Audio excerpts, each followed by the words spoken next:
Hello friends, welcome to my channel MN Education. Myself Mr. Manish.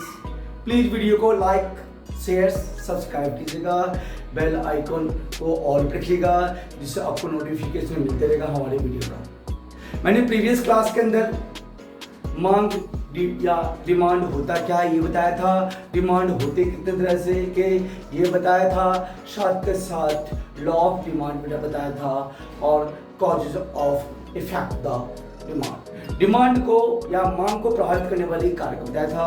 अब उससे आगे ये मांग को प्रभावित करने वाले कारक कौन कौन से हैं ये मैंने बता दिया था।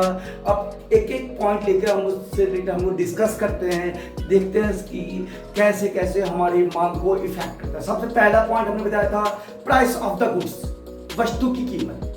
जो अदर फैक्टर्स होते हैं वो कॉन्स्टेंट होता है, उस पर कोई एक्टिविटी नहीं काम करेगा, वो सिर्फ एंड सिर्फ उस पर काम करेगा, गुड्स के ऊपर क्या काम करेगा, प्राइस। इट मींस यदि प्राइस बढ़ता है तो उस वस्तु की कीमत, उस वस्तु की मांग कम हो जाता है। अदर हैंड प्राइस घटेगा किसी वस्तु का तो उस वस्तु की डिमांड बढ़ जाता है। इट मींस कहने का मतलब है there is a inverse relationship between price और डिमांड।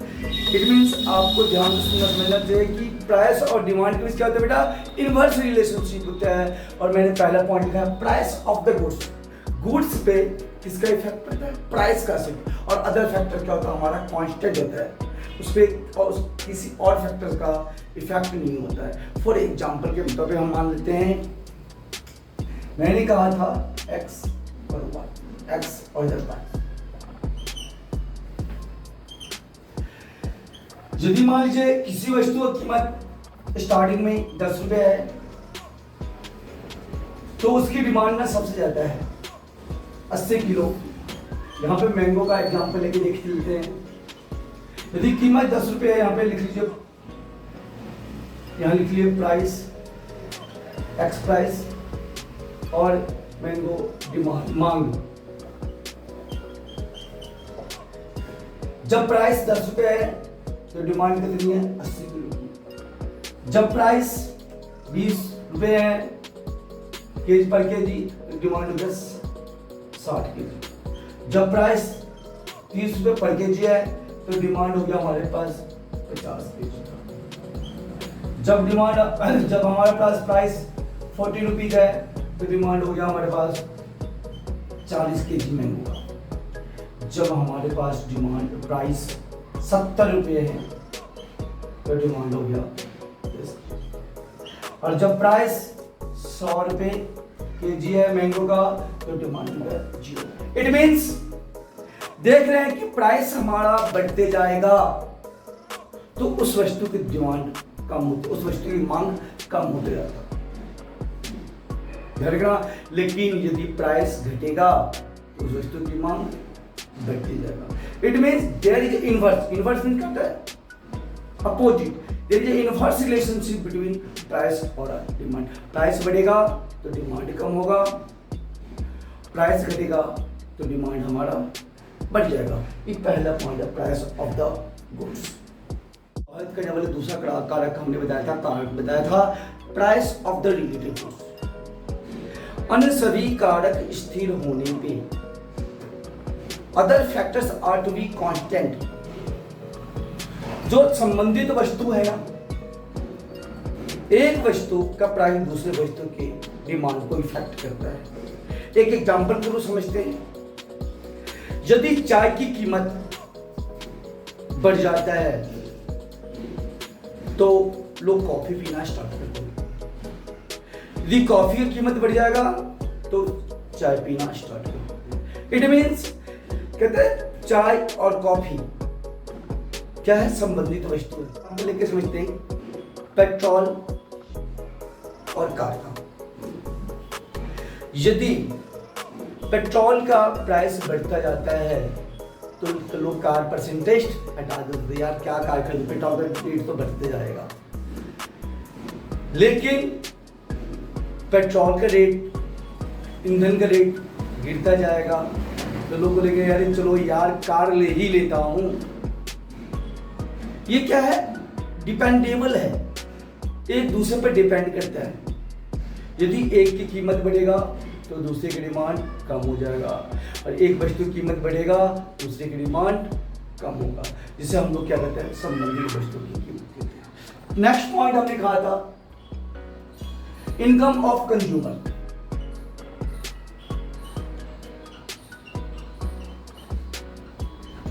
उपभोक्ता की आय।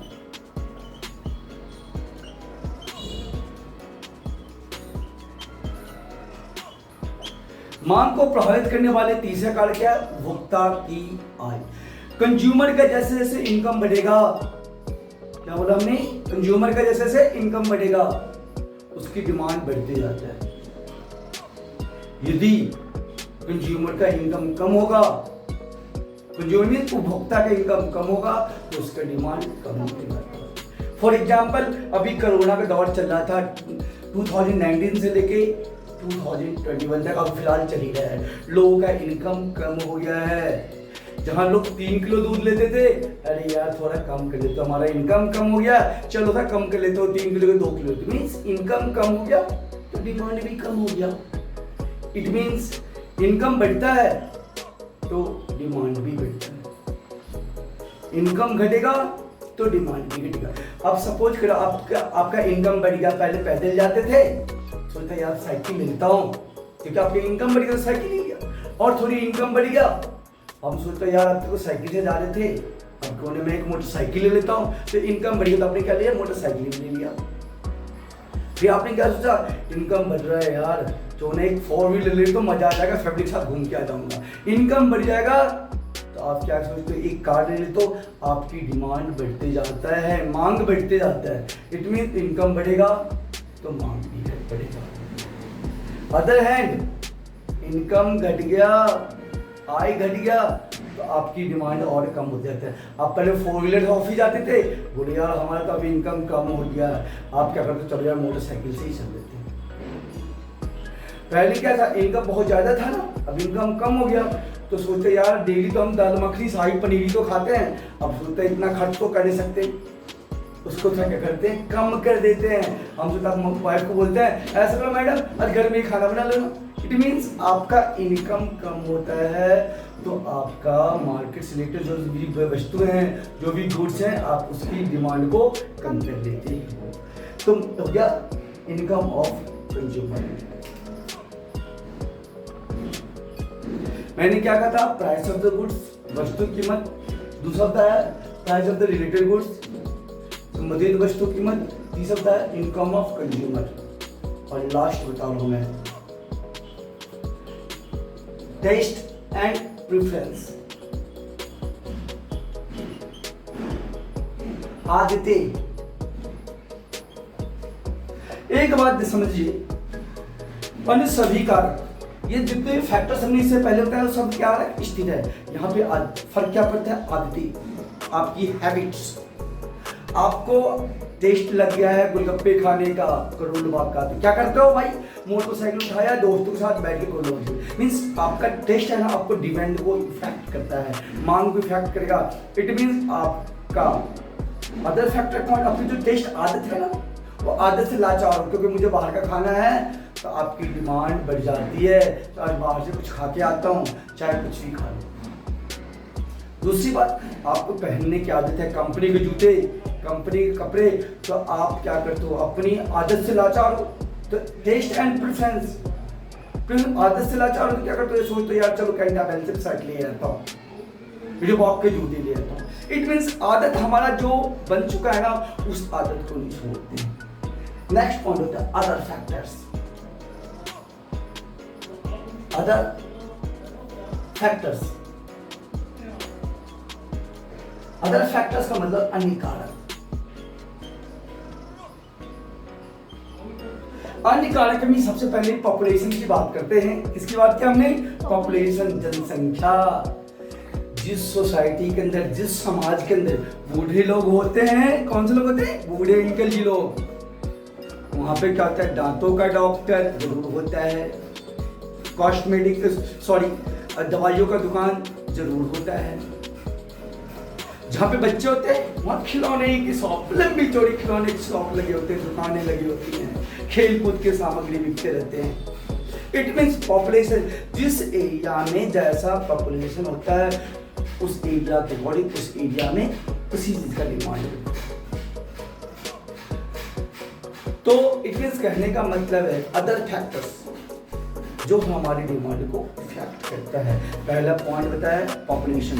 दूसरी बात एग्जाम्पल और समझाता हूँ। मान लीजिए अभी समर का हल्का टाइम है, समर एंडिंग के पे है, लेकिन अभी रात को ना स्नोफॉल हो जाए, मीन्स बर्फ गिरे, तो 2 दिन में क्या होगा, ठंडक महसूस होने लगेगा। जब ठंडा महसूस होने क्या होगा, गर्म कपड़े की डिमांड बढ़ जाएगी। तो क्या करोगे दोस्त, अब गर्म कपड़े के लिए शॉप पे दौड़ पड़ोगे। तो अदर फैक्टर जो दुकानदार चाहता था कि हमारे पास, जानता था कि हमारे पास कोई डिमांड नहीं इसकी, उसकी अचानक डिमांड क्या हो जाती है, बढ़ जाती है। That is called the other factors of the demand. ये सब मांग को प्रभावित करने वाले हानिकारक हैं। Please thank you for watch my video.